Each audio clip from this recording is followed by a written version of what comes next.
I never believed in horror stories, especially those related to mysticism or the supernatural.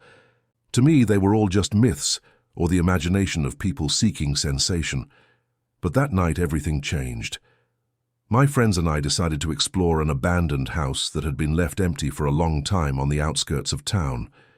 The house had a bad reputation. Many said that if you entered, you would not come out safely. But we thought, how hard could it be? Just an old house that might only look scary because it was neglected. Before leaving, we had prepared equipment, flashlights, a camera for documentation, and some audio recorders just for fun. We also agreed not to separate, even though fear slowly began to creep into us. On the way to the house, the atmosphere had already started to feel different. The roads that were usually busy were quiet and foggy that night. The cold wind bit at the skin, causing goosebumps. When we arrived, the house stood firmly but eerily. The windows were broken, the paint was peeling, and the rusty front door looked like a clock whose hands had long stopped. We decided to enter through the back door, which was slightly open. As soon as we stepped inside, a cold air immediately overwhelmed us. The stuffy air mixed with the smell of dust and something we couldn't understand, like a rotten smell, but also an unfamiliar, strange scent. Our footsteps echoed inside the house. The continuous dripping sound of water from the leaking ceiling added to the horror impression. Our flashlights could only penetrate the darkness of a small part of the room. We started exploring room by room, whispering so as not to disturb the strange silence. In the living room, we found several old forgotten items, an old wooden table, pieces of faded cloth, and black and white photos that were starting to fade. When I shined the flashlight on a corner, I saw dried red stains, maybe blood. We all felt something was wrong, but curiosity overcame fear. Suddenly, heavy footsteps were heard from above. We exchanged glances, trying to find the source of the sound. The old stairs connecting the lower and upper floors looked fragile and creaked. "Someone's coming up," whispered one friend. Carefully, we began to climb the stairs to the upper floor. Each creaking step echoed terrifyingly. The night wind entered through the broken windows, making the old curtains flutter softly. At the end of the corridor, we saw a room with a slightly open door.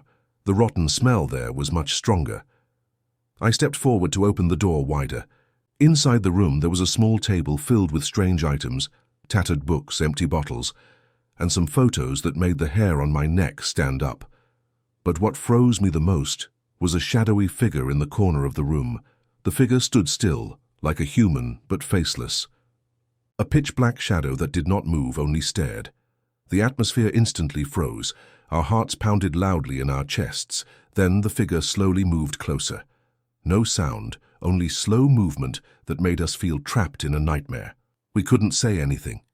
Gasping for breath, we turned and ran downstairs. The old stairs seemed to scream under our feet. Footsteps followed us, closer, faster.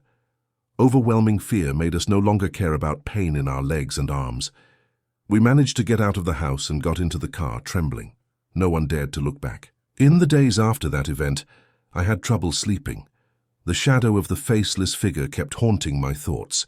Even when I was home alone, I often felt like something was watching. I tried to find out the history of the house. It turned out that the house used to belong to a man known to be quiet and with dark secrets. There were rumors that he disappeared mysteriously and was never found.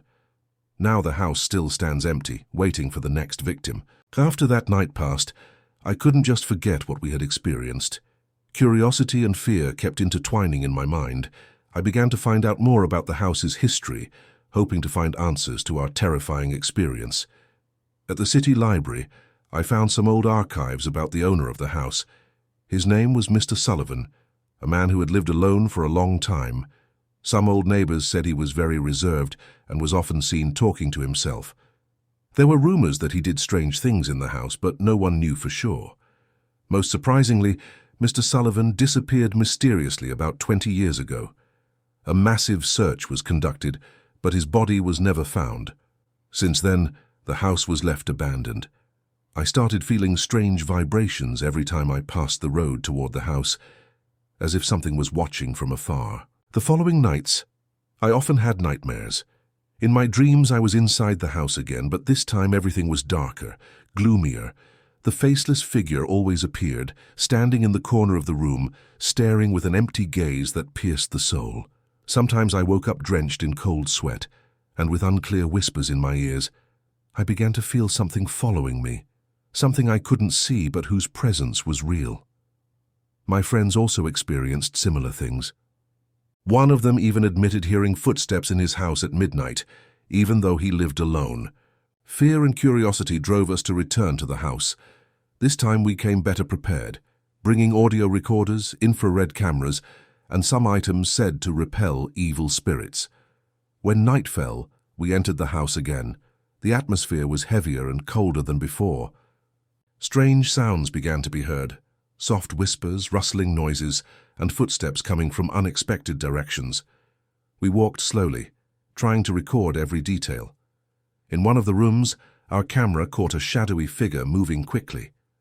We froze, hearts pounding. Suddenly our flashlights went out simultaneously. Total darkness enveloped us. In that darkness, the whispering turned into screams piercing our ears. The sound of footsteps approached quickly. We tried to get out, but the door that had been open was now tightly locked. Panic began to set in. In the darkness, we felt cold touches on our skin as if something was crawling. The faceless figure appeared before us, this time more clear, more real. It raised its hand, and a terrifying sound came out of its formless mouth. We screamed and ran, banging on the door which finally opened by itself. We left the house shaken and in disbelief over what we had experienced. After that event, we agreed never to return to that house. But the fear didn't just disappear. We all felt like something kept watching us, especially me. One night, I found an old note slipped among the old photos we had brought from the house. The note contained a vague message.